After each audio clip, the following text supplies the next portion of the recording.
రానున్న ఎన్నికలు ప్రశాంతంగా జరిపేందుకు అవసరమైన ఏర్పాట్లపై పోలీస్ శాఖ అప్రమత్తమైంది. అందులో భాగంగా ఆ శాఖ ఐజీ పాలరాజు నెల్లూరు జిల్లా కావలిలో పర్యటించారు. కావలి డీఎస్పీ కార్యాలయాన్ని ఆకస్మిక తనిఖీ చేశారు. ఎన్నికల సందర్భంగా ప్రత్యేకమైన చెక్పోస్టులు ఏర్పాటు చేస్తామని, ఇతర రాష్ట్రాల నుంచి మద్యం అక్రమ రవాణాను నిలిపేందుకు ప్రత్యేకమైన చర్యలు తీసుకుంటామని, అవసరమైన సిబ్బందిని ఏర్పాటు చేసేందుకు చర్యలు తీసుకుంటామని మీడియాకు తెలిపారు.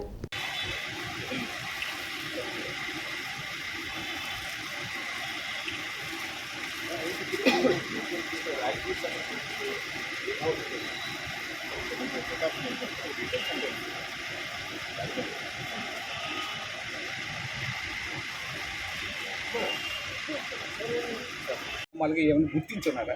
వాటి మీద స్పెషల్ ఫోర్స్ ఏమైనా పెట్టగలుగుతారా? మామూలుగా ప్రతి జిల్లాలో కూడా మినిమం 100 నుంచి 150 వరకు మనం సమస్యాత్మకమైన గ్రామాన్ని గుర్తించడం జరిగింది.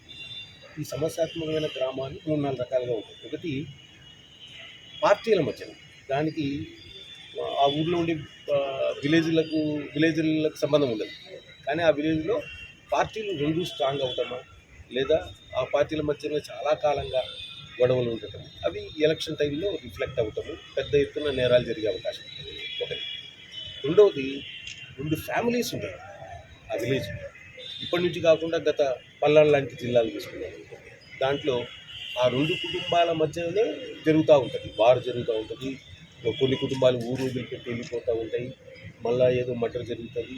ఇటువంటి సమస్యాత్మకమైన గ్రామాలు ఉన్నాయి. అవి ఖచ్చితంగా ఎలక్షన్లో అఫెన్సులకు దారితీసే అవకాశాలు ఉంటాయి. మూడవది, కులాల మధ్యన ఉండేటువంటి సంఘర్షణ. నాలుగవది, రిలీజియన్కి సంబంధించిన సంఘర్షణ ఉండేటువంటి గ్రామాలు. అవన్నీ కూడా ఐడెంటిఫై చేయడం జరిగింది. వీటికి మాత్రం ఫోర్స్ ఎక్కువగా డ్రా చేయడం జరుగుతుంది.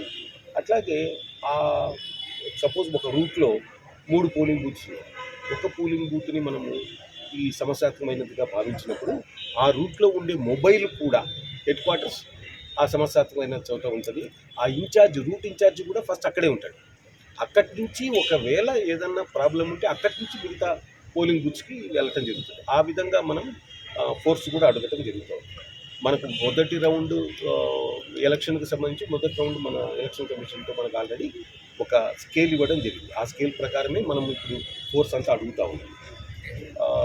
ఇప్పుడు గత 4-5 సంవత్సరాలుగా కొన్ని చోట్ల పోయిన ఎలక్షన్లలో సమస్యాత్మకమైనటువంటివి ఉండి ఇప్పుడు సమస్యలు లేని గ్రామాలు కూడా ఉన్నాయి.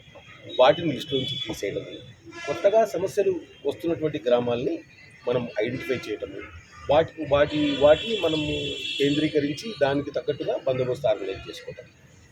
ఫస్ట్ విడత అయిపోయింది, మళ్ళీ ఇప్పుడు రెండో విడత మళ్ళీ వీఆర్ లుకింగ్ ఇంటూ ఆ సమస్యాత్మక గ్రామాలు మనం సెలెక్ట్ చేసింది కరెక్టా కాదా. ఒక్కోసారి సమస్యాత్మకమైనటువంటి పోలింగ్ బూత్ని మనము మిస్జడ్జ్ చేయడం, లేదా మనం సమస్య అనుకొని గ్రౌండ్లో సమస్య లేకపోవడం, అటువంటి చోట ఫోర్స్ వేస్ట్ అయ్యే అవకాశం ఉంటుంది. ఒకటి, ఎక్కడైతే ఫోర్స్ కావాలనో అక్కడ ల్యాక్ ఆఫ్ ఫోర్స్ ఉండే అవకాశం ఉంటుంది. కాబట్టి దానిపైన క్లీన్గా తరోగా ప్రతి పోలింగ్ బూత్ను కూడా రివ్యూ చేయడం జరుగుతుంది. సరే, మధ్య సంబంధించి సంసిద్ధత ఏ విధంగా ఉంది అని కొన్ని పోలీస్ స్టేషన్లు, కొన్ని సర్కిల్ ఆఫీసెస్, కొన్ని డిఎస్పీ ఆఫీసులు పరంగా భాగంగా రివ్యూ చేయడం జరుగుతుంది. మనకు ఎలక్షన్కి సంబంధించి critical police stations, polling stations ఏమున్నాయి, నాన్ క్రిటికల్ ఏమున్నాయి, ఎంత ఫోర్స్ మనకు అవసరం పడుతుంది. తర్వాత ఈ గ్రామాల్లో కక్షలు ఉండేటువంటి ఫ్యాక్షన్ కానీ, క్యాస్ట్కి సంబంధించి, రిలీజియన్కి సంబంధించి గొడవలు ఉండేటువంటి బూత్స్ ఏమున్నాయి, దానికి సంబంధించి బైండ్ ఓవర్స్ చేయడం. కొన్ని చోట్ల రౌడీ షీటర్స్ ఎవరైతే ఉన్నారో రౌడీ షీటర్స్ని 110 బైండ్ ఓవర్ చేయడము, కొంతమంది మీద ఈడీ యాక్ట్లు పెట్టి పంపించడం. ఎందుకంటే ఎలక్షన్ సజావుగా సాగాలంటే మనం వీళ్ళందరినీ కూడా కంట్రోల్ చేయాల్సి ఉంటుంది. అంటే దానికి సంబంధించి లిస్టులు ఉన్నాయి, ఏ విధంగా ఆ వర్క్ జరుగుతూ ఉందని చూస్తుంది. అదేవిధంగా ఎన్ఫోర్స్మెంట్ వర్క్ చాలా పెద్ద ఎత్తున జరగాల్సి ఉంటుంది. మద్యానికి సంబంధించి కానీ, డబ్బులకు సంబంధించి కానీ. అదేవిధంగా మనకు ఎలక్షన్ జరిగే నాటికి లా అండ్ ఆర్డర్ సిచ్యువేషన్ కూడా చాలా పాజిటివ్గా ఉండాల్సి ఉంటుంది. అంటే సపోజ్ మనం ఓపెన్ డ్రింకింగ్ కేసెస్ కనుక గమనిస్తే, ఎప్పుడైతే ఆయా స్టేషన్ పరిధిలో ఓపెన్ డ్రింకింగ్ సమస్య ఉంది అంటే ఆ అది ఖచ్చితంగా చిన్న చిన్న నేరాలు, ఆ నేరాలతో పాటు అవి పెరిగి పెద్ద నేరాలు అవుతాయి. అంటే చిన్న నేరాలని అదుపు చేయడం ద్వారా పెద్ద నేరాలను మనం అరికట్టచ్చు. నార్మల్గా ఎక్కడైనా ఓపెన్గా డ్రింక్ చేస్తూ ఉంటే ఏం జరుగుతుందంటే ఫస్ట్ ఆఫ్ ఆల్ వాళ్ళు తాగిన ఇద్దరు కొట్లాడుకుంటారు.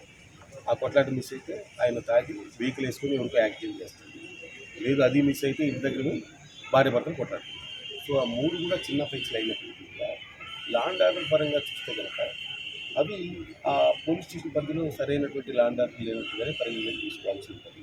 కాబట్టి పెద్ద ఎత్తున ఎన్ఫోర్స్మెంట్ వర్క్ జరగాల్సి ఉంటుంది. సో దానికి అప్పుడు ప్రజలందరూ కూడా ఎలక్షన్కి సంబంధించి ప్రశాంతంగా ఎన్నికలు జరుగుతాయి, పార్టిజాన్ యాటిట్యూడ్ లేకుండా, అదేవిధంగా శాంతియుత వాతావరణంలో ఎలక్షన్లు జరిగే విధంగా పోలీసు వాళ్ళు చేయగలుగుతారు అనే కాన్ఫిడెన్స్ ప్రజలకు రావాల్సిన అవసరం ఉంటుంది. కాబట్టి దానికి సంబంధించిన సమీక్ష ఈరోజు చేయడం జరుగుతుంది. దానికి సంబంధంగా నేను సార్ తర్వాత మన జూన్లో